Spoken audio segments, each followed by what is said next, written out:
우리에겐 걸리버 여행기로 잘 알려진 이 책의 원제는 세계 여러 외딴 나라로의 여행기, 4개의 이야기, 처음엔 외과의사, 그 다음에는 여러 척의 배의 선장이 된 레뮤엘 걸리버 지음입니다.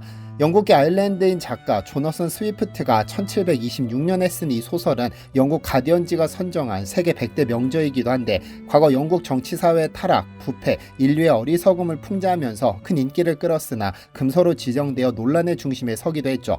걸리버 여행기는 의사 걸리버가 배를 타고 세계를 돌아다니다 소인국 릴리퍼트, 거인국 브로브딩네그, 날아다니는 성 라퓨타, 말들의 나라 후이넘을 방문해 겪는 에피소드들을 담고 있습니다. 많은 사람들이 이를 어린이용 동화책으로 알고 있지만 원본은 신랄한 성인용 동화책입니다. 갑자기 걸리버 여행기 이야기는 왜 할까라고 생각하셨나요? 왜냐면 오늘 주제가 이 소설과 연관성이 있기 때문입니다. 걸리버 여행기 3부에는 실존 국가인 일본이 등장하는데, 책 속 일본은 개신교를 탄압하는 나라로 표현되죠. 이 책이 쓰여진 18세기 일본은 서양과 교류하기 시작해 일본에 대한 유럽 국가들의 관심이 커지던 시기인데, 당시 초판본 사파 지도에는 라퓨타, 렁렉, 일본 등이 지도에 나와 있습니다. 그런데 일본 서쪽 해협 명칭이 시 오브 코리아입니다. 지금으로 보자면 한국해 또는 고려해라고 표기한 겁니다.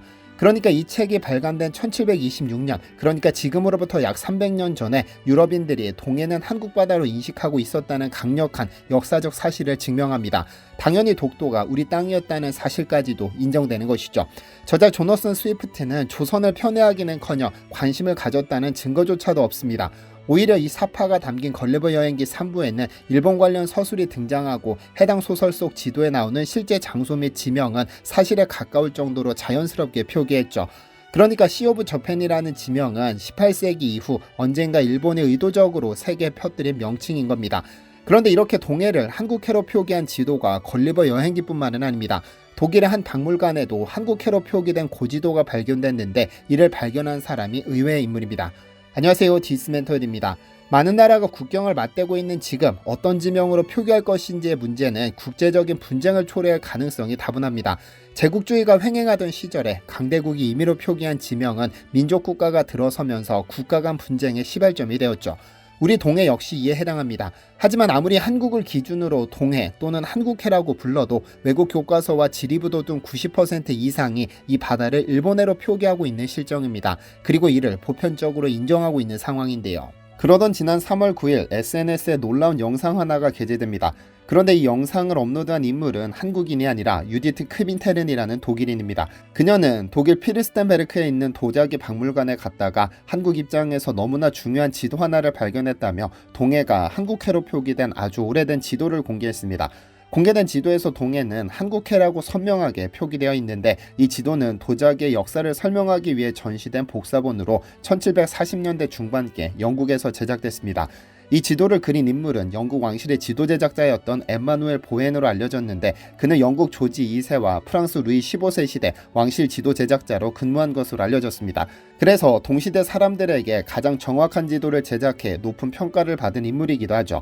영상이 화제가 되자 크빈테르는 한국에 오래 살다 보니 동해나 독도 문제에 관심이 많았다라며 지도가 얼마나 중요한지 잘 몰라서 정보를 알려주기 위해 영상을 올렸다는 의견을 밝혔는데요. 사실 그녀는 한국에서 꽤 유명한 인물입니다. 2012년 나는 영동 사람이다 라는 제목으로 독일 여인의 한국 정착기를 책으로 내기도 했죠. 독일 괴팅엔에서 태어나 브레멘대와 영국 요크대에서 정치 철학을 공부한 엘리트이기도 한 그녀는 1998년 독일로 유학 온 남편을 만나 2000년 결혼과 함께 한국으로 건너왔습니다. 벌써 24년째 한국에 살고 있죠.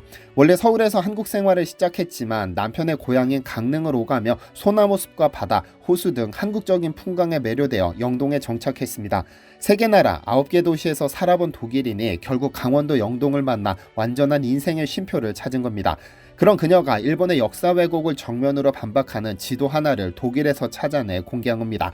아마 한국이라는 국가에 관심이 없었다면 모르고 지나쳤을 겁니다. 사실 일본의 주장이 진실을 왜곡하고 있다는 증거는 처음 발견된 것은 아닙니다. 전 세계 곳곳에서 만들어진 지도, 지리서 등에 동해가 한국의 바다라는 증거가 많이 담겨 있으니까요. 우리나라가 서양 고지도에 처음 등장한 것은 1571년 바즈 드라노가 제작한 해도가 처음입니다. 그 후 1585년 랑그렌이 판각한 동인도 지도에서도 우리나라를 코리아로 명기했죠.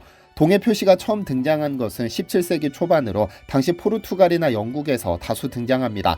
1615년 포르투갈 고딘누의 아시아 지도에도 1647년 영국의 탐험가이자 지도 제작자였던 로버트 더들리의 신비로운 바다 해도에도 한국해로 명기되어 있습니다.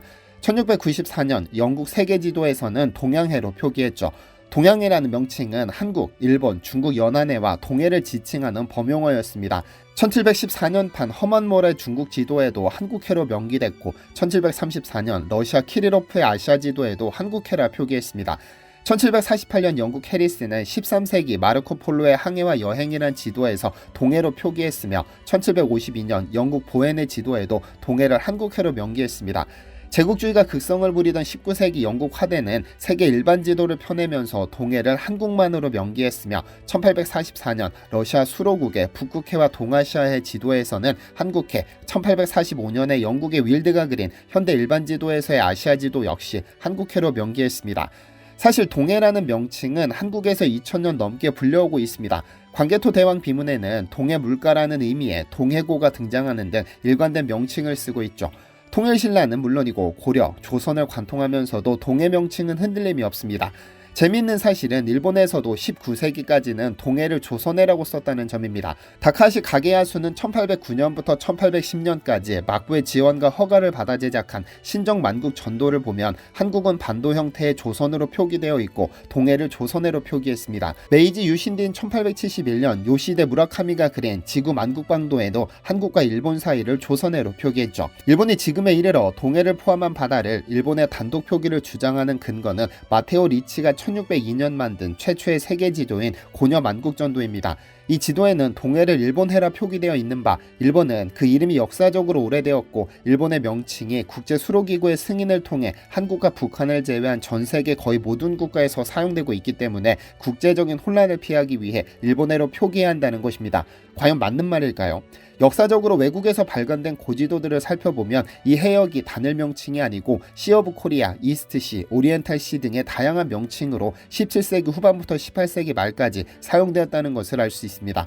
심지어 16세기까지 일본에는 자기네 해안에서 멀리 떨어진 바다에 이름을 붙인 지도가 거의 없었죠. 즉 일본의 지도 제작은 전적으로 자기 나라를 표현하는 데만 관심을 쏟았던 겁니다.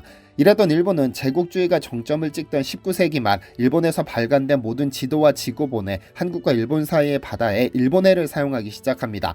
일본에서 동해나 조선해라는 단어를 마지막으로 사용한 지도는 1894년에 발간됐죠. 1894년 청일전쟁에서 일본이 승리를 거둔 후부터 한국과 일본 사이의 바다를 오직 일본해로 표기하면서 한국이 유사일에 써오던 이름은 모두 지워버리고 일본해로 대체된 겁니다. 그리고 이 명칭은 1910년 한일합병과 동시에 확정됐죠. 1929년 국제수로기구가 일본의 명칭을 승인한 것은 모든 고유 명칭을 일본식 이름으로 강제 개명하던 일제강점기 시절 일본만이 참석한 회의에서 결정된 특수한 상황이므로 일본의 명칭이 국제적인 표준으로 합의되었다고 주장할 수는 없습니다. 즉 동해가 일본해라고 불리우고 있는 단 한 가지 이유는 그저 국제적인 힘의 논리 때문인 것이죠. 그 어떤 역사 자료를 가져와도 동해가 일본해라는 증거가 되지 못합니다. 여기서 우리는 몇 가지 교훈을 얻을 수 있습니다. 일본해가 아니라 한국해, 동해라는 진실을 누구도 부정할 수 없도록 지속적으로 자료를 모으는 것, 그리고 힘을 키워 국제사회에서 목소리를 높이는 것이 가장 확실한 방법이라는 사실을 말이죠. 이런 중차대한 시기에 독일인 유디트 크빈테른의 지도 제보는 우리에게 큰 힘이 됩니다. 아직도 주변에는 독도든 동해든 명칭이 무슨 상관이냐라고 심드렁한 사람들이 있는 것으로 알고 있습니다. 우리 내리에서 잊혀지면 우리 땅도 잃게 된다는 사실, 이 점을 꼭 기억했으면 좋겠습니다. 시청해주셔서 감사합니다.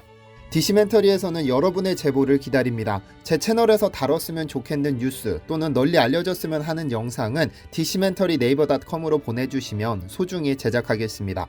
시청해주셔서 감사합니다.